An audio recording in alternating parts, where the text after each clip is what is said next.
अस्सलाम वालेकुम everyone, this is Nizamuddin Memon. और आज की वीडियो में हम डिस्कस करने वाले हैं चैप्टर नंबर 7। बुक हमारा हुसू थोंग है, एडिशनल मैथमेटिक्स का। ठीक है, 7th चैप्टर है कोऑर्डिनेट ज्योमेट्री। अब कोऑर्डिनेट ज्योमेट्री क्या है बेसिकली, ये आप बेसिक चीज़ें इसके बारे में देख सकते हैं कि coordinate geometry is the study of points. Coordinate geometry एक स्टडी है पॉइंट्स के हवाले से। जैसे आपने 7th 9th और मैट्रिक में देखा होगा, एक्स वाई प्लेन को हमने स्टडी किया था। ठीक है, 9th में स्पेशली हमने एक्स वाई प्लेन को स्टडी किया था, और 9th में एक चैप्टर भी था कोऑर्डिनेट ज्योमेट्री पर ही। ठीक है, अब इसके बारे में इसमें हम क्या पढ़ेंगे, स्ट्रेट लाइंस के बारे में पढ़ेंगे, कर्व्स के बारे में, ये कुछ चीज़ें एक्स्ट्रा होंगी। ठीक है, डिफाइंड बाय अलजेब्रिक एक्सप्रेशंस, हमें कुछ एक्सप्रेशंस मिलेंगी, उसमें से हम स्टडी करेंगे कर्व्स की और स्ट्रेट लाइंस वगैरह की। ठीक है, ये कुछ लिंक्ड है, साइमल्टेनियस इक्वेशंस को भी हमने सॉल्व किया था चैप्टर नंबर 2 में, तो उससे भी थोड़ा सा कनेक्ट होगा कि हम इक्वेशंस में से कैसे लाइंस वगैरह बनाते थे। ठीक है, in this chapter we shall study the basic knowledge of distance between two points. हम इस चैप्टर में क्या स्टडी करेंगे कि डिस्टेंस बिटवीन टू पॉइंट्स, दो पॉइंट्स के बीच में डिस्टेंस क्या होता है, और mid point of two points. ठीक है, दो पॉइंट्स अगर हमें मिल रही हैं तो उनकी मिड पॉइंट क्या होगी, उन दोनों पॉइंट्स की बीच वाली पॉइंट क्या होगी। ठीक है, straight lines with equations of the form y equals M X plus C. Equation lines हम स्ट्रेट लाइंस हम पढ़ेंगे, इस फॉर्म में हमारे पास एक्सप्रेशन या इक्वेशन मिलेगी y equals M X plus C वाले फॉर्म में, तो हम क्या करेंगे, उसकी स्ट्रेट लाइंस वगैरह को स्टडी करेंगे, और parallel lines and perpendicular lines को भी डिस्कस करेंगे। पैरेलल लाइंस क्या हैं और परपेंडिकुलर लाइंस क्या होती हैं, उनको भी डिस्कस करेंगे इसमें ही। तो हम बढ़ते हैं आगे। Distance between two points. अब डिस्टेंस बिटवीन टू पॉइंट्स का एक फार्मूला होता है। ठीक है, अगर आप इसको प्रूव करना चाह रहे हैं फार्मूला को, तो वो भी कर सकते हैं। ये हमारा पैथागोरस थ्योरम से प्रूव होता है। 3 points P X comma Y Q X, x1 y1 x2 y2, और r जो है x2 और y1 है। ठीक है, r हमारी जो है ये वाली पॉइंट x2 y1, यहाँ पर हमने क्या कर दिया है कि एक राइट एंगल ट्राइंगल फॉर्म कर दिया है। ठीक है, are on the cartesian plane with X axis horizontal X axis and Y axis the vertical X axis. अब जो ये एक्स एक्सिस है, इसको हम हॉरिजॉन्टल एक्स एक्सिस कह सकते हैं या हॉरिजॉन्टल लाइन कह सकते हैं, और ये जो वाई एक्सिस है इसको वर्टिकल एक्सिस या वाई एक्सिस कहते हैं। As shown in the diagram, since x1 is less than x2, x1 जो है वो हमारा x2 से कम है, x1 जो है हमारा x2 से क्या है, कम है। अब देखिए यहाँ पर x1 और y1 दोनों क्या होते हैं, जीरोज होते हैं। यहाँ पर अगर x1 आ रहा है तो मतलब x की वैल्यू कोई 1 होगी या 2 होगी, और यहाँ पर x2 आ रहा है तो इसकी x की जो वैल्यू है यहाँ से इंक्रीज होती है, 1 2 3 4 5, इस तरीके से हम बनाते हैं ना एक्स वाई प्लेन पे, तो एक्स एक्सिस पे ये वैल्यूज आगे क्या होती हैं, बढ़ती रहती हैं। तो यहाँ पर कह रहा है x1 की जो वैल्यू है वो कम है x2 से। ठीक है, x1 is less than x2। और पी आर, हम पी आर कैसे बनाएंगे, पी आर, ये अगर हमें डिस्टेंस मालूम करना है पी आर का, तो हम x2 से माइनस करेंगे x1, तो हमें क्या मिल जाएगा, डिस्टेंस मिल जाएगा। लेट सपोज ये एक एग्जांपल दे देता हूँ मैं आपको। ठीक है, यहाँ पर ये बना हुआ है राइट एंगल ट्राइंगल। ठीक है, अब इसको हम कह रहे हैं x1 y1, और इसको कहते हैं x2 और y1। ठीक है, लेट सपोज मैं इनकी वैल्यूज असाइन कर देता हूँ, यहाँ पर 1 लिखता हूँ, यहाँ पर 2 3 4 5 6। ठीक है, अगर हमें ये वाला डिस्टेंस मालूम करना हो, ये पॉइंट ए पी और ये आर, और ये हमारा नाम है इसका क्यू। पी आर हमारी कितनी लाइन, क्या डिस्टेंस है इसका, कैसे मालूम होगा, जब हम x2 से माइनस करेंगे x1, x2 माइनस x1 करेंगे तो हमें क्या मिल जाएगा, पी आर का डिस्टेंस मिल जाएगा।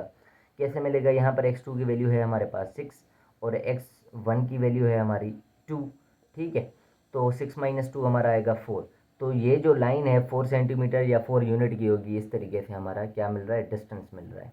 सिमिलरली कह रहा है y1 is less then y2, y1 जो है वो क्या है, लेस है y2 से। अब y1 और y2 कहाँ है, यहाँ पर जो पॉइंट है x2 और y2 कह रहे हैं इस पॉइंट को। ठीक है, अब y वाली वैल्यूज जो हैं ऊपर जाते हुए बढ़ती हैं। ठीक है। यहाँ पर ऊपर जाएंगी तो ये क्या होंगी, बढ़ेंगी 1 2 3 4 5 6 7 इस तरीके से। तो यहाँ पर अगर हम y1 को देखें तो लेट सपोज यहाँ पर 1 है या 2 है, y1 जो भी है, ठीक है, और y2 यहाँ पर आ रही है तो मतलब 7 होगी या 6 होगी, मतलब ज़्यादा होगी। तो 6 हमें पता है बड़ा होता है 2 से या 1 से, ठीक है। तो इस कंडीशन में अगर हम डिस्टेंस मालूम करना चाह रहे हैं आर क्यू का, इस लाइन का डिस्टेंस अगर हमें मालूम करना है, ये तो आसान है भाई। क्या हम करेंगे कि y2 में से y1 माइनस कर देंगे, y2 माइनस y1 माइनस करेंगे तो हमें क्या मिल जाएगा, ये डिस्टेंस मिल जाएगा कि ये लाइन जो है कितने सेंटीमीटर की है, कितनी यूनिट्स की है, ठीक है। वो डिपेंड करता है हमने सेंटीमीटर में ये डिस्टेंस बनाया हुआ है, मीटर्स में या किलोमीटर्स में, ये सब चीज़ें हो सकती हैं। y2 हमारा है 6, y1 हमारे पास है 2 लेट सपोज, तो ये भी हमारे पास 4 आ जाएगा, या y1 आप 1 भी ले सकते हैं, ठीक है। लेट सपोज y1 मैंने 1 ले लिया, ठीक है, तो 6 में से 1 जाएगा, हमारे पास क्या बचेगा 5, तो ये यूनिट क्या है 5 है। तो इसी तरीके से अगर हम मालूम करना चाह रहे हैं भाई कि ये वाली पी क्यू ये डिस्टेंस कितना होगा, ये डिस्टेंस हम मालूम करने के लिए क्या करेंगे, आपने पैथागोरस थ्योरम पढ़ा होगा, ये हमने राइट एंगल ट्राइंगल फॉर्म कर दिया यहाँ पर, ठीक है। यहाँ पर एक 90 डिग्री है, इसका नाम P है, Q है और R है। तो पैथागोरस थ्योरम हमें क्या देता है, ये डिस्टेंस और ये डिस्टेंस निकालने का तरीका देता है, ठीक है। बाय पैथागोरस थ्योरम अगर हम देखें पैथागोरस थ्योरम, तो हमारे पास होता है hypotenuse square is equal to perpendicular square plus base square. इसको इस साइड को हम कहते हैं हेपाटिन्यूज, जो इस 90 डिग्री के अपोजिट साइड होगी उसको हम हेपाटिन्यूज बोलते हैं। बाकी ये बेस और ये जो है परपेंडिकुलर, या बाज़ दफ़ा ये परपेंडिकुलर हो जाता है, ये बेस हो जाता है, वो डिपेंड करता है इन एंगल्स पे, हम किस एंगल की बात कर रहे हैं। अगर हम इस एंगल, इसको नाम में दे देता हूँ लेट सपोज अल्फ़ा, और इसका दे देता हूँ बीटा। अगर मैं इस अल्फ़ा की बात करूँगा तो ये बेस होगा और ये परपेंडिकुलर होगा। अगर मैं इस बीटा की बात करूँगा तो ये बेस होगा और ये परपेंडिकुलर होगा। मतलब इस एंगल से जो दूर वाली साइड होगी वो हमारी परपेंडिकुलर होगी, जो करीब होगी, जो साथ में होगी, बेस आपको पता है बुनियाद, किसी भी चीज़ की बुनियाद उसके नीचे ही होती है, ठीक है। तो अगर ये मैं बीटा एंगल की बात कर रहा हूँ तो उसकी बुनियाद क्या है, ये है, तो ये बेस है, और इसके सामने वाली अपोजिट जो दीवार है ये समझें हमारा क्या है, परपेंडिकुलर है। तो हम इस फार्मूला के थ्रू ये डिस्टेंस हम मालूम कर सकते हैं कि पी क्यू हमारा कितने के बराबर होगा। तो पी क्यू बेसिकली मालूम करने के लिए पी क्यू का स्क्वायर निकालना पड़ता है, और यहाँ पर पी जो है वो हम इस साइड को कह सकते हैं, तो ये आप पी आर का स्क्वायर कर लें, प्लस ये जो है क्यू आर मान लें, क्यू आर का स्क्वायर कर लेते हैं, ठीक है। अब हमने ये वैल्यू सारी फाइंड आउट कर ली है पहले ही ना, हम डायरेक्टली क्या करेंगे, मैं इसको थोड़ा सा क्लीन कर देता हूँ, ठीक है। या आप इस फार्मूला को प्रूव करना चाह रहे हैं तो जस्ट आप ये वैल्यूज रिप्लेस करें। हमें पी क्यू का डिस्टेंस चाहिए, ठीक है, यहाँ पर स्क्वायर होता है, और पी आर का डिस्टेंस निकालने के लिए मुझे पता है मुझे क्या करना है भाई, x2 माइनस x1 और इसको स्क्वायर करना है, प्लस प्लस करूँगा मैं, क्या यहाँ पर बीच में प्लस है, और क्यू आर का डिस्टेंस निकालने के लिए हमने अभी पढ़ा था कि भाई y2 माइनस y1 करेंगे और इसका स्क्वायर करेंगे। तो ये P Q whole square is equals to, ये वाली चीज़ें जो हैं हम जनरली पहले प्रूव कर लेते हैं कि x2 minus x1 whole square plus y2 minus y1 whole square. ये अंडर रूट मैंने क्यों दिया, क्योंकि हमें ये स्क्वायर ख़त्म करना है, हमें क्या चाहिए, इस पी क्यू का वैल्यू चाहिए, पी क्यू स्क्वायर का वैल्यू नहीं चाहिए। यहाँ से तो स्क्वायर अंडर रूट कैंसिल हो जाएगा, यहाँ पर बच जाएगा पी क्यू, और ये हमारा जो है वो हमारा है formula x2 minus x1 whole square plus y2 minus y1 whole square. ये हमारा डिस्टेंस फार्मूला का प्रूव है। ये मैंने जो चीज़ें की हैं ये प्रूव किया है, डिस्टेंस फार्मूला इस तरीके से प्रूव किया जाता है, ठीक है। तो अब इसमें हम x2 x1 की y2 y1 की वैल्यूज़ जब हम रखेंगे तो ये हमें क्या मिल जाएगा, ये डिस्टेंस मिल जाएगा जो भी होगा। हम एक्सरसाइज पे मूव कर रहे हैं, इससे रिलेटेड अगर हमारे पास ये रहा आपका फार्मूला, ठीक है। पी क्यू का हमारे पास फार्मूला रहा है x2 minus x1 whole square plus y2 minus y1 whole square. यहाँ से मैंने प्रूव किया by Pythagoras theorem, P Q square is equal to P R square plus R Q square. तो P R square का मतलब x2 minus x1 का square और y2 minus y1 का स्क्वायर। फिर ये वाला स्क्वायर खत्म करने के लिए हम क्या करेंगे, स्क्वायर रूट बोथ साइड देंगे, तो ये हमारा फार्मूला हो जाएगा प्रूफ। इसके कुछ एग्जांपल्स भी हम कर सकते हैं, जैसे कि हमारे पास एग्जांपल नंबर 1 है, इसकी थोड़ी वर्किंग कर लेते हैं इस वीडियो में, ठीक है। कि example number 1, the vertices of a triangle are, A की जो पॉइंट्स हैं -2, 0 हैं, और बी की 5, 0, और सी जो है वो 1, 4 है। Find the length A B, the area of the triangle A B C. हमें क्या करना है, ये मालूम करना है, ए बी का डिस्टेंस मालूम करना है और एरिया मालूम करना है इस ट्राइंगल का। तो हम वर्किंग में क्या करेंगे, सबसे पहले तो हम ए बी की लेंथ मालूम करते हैं। मैं इसको रेस कर देता हूँ, थोड़ा सा क्लीन कर देता हूँ। हमारे पास है वर्टाइसेस, पहले मैं लिख लेता हूँ। वर्टाइसेस है हमारे पास, ए है हमारे पास -2, 0, बी हमारे पास है 5, 0, और सी हमारे पास है 1, 4। कोई सा भी ट्राइंगल हो सकता है, ठीक है। लेट सपोज यूँ ट्राइंगल हम बना लेते हैं जैसे इन्होंने बनाया हुआ था, इसका नाम ABC रख देते हैं, ठीक है। लेट सपोज -2, 0 कर दिया, ये 5, 0 कर दिया, और ये 1, 4 कर दिया, ठीक है। या सही है, ये भी सही है, 5, 0 कर दिया। अब हम क्या करने वाले हैं, सबसे पहले हमें कहा गया है कि ए बी का डिस्टेंस फाइंड करें। The length of A B, number A है इसका। तो लेंथ मालूम करने के लिए हमारे पास डिस्टेंस फार्मूला है, ठीक है।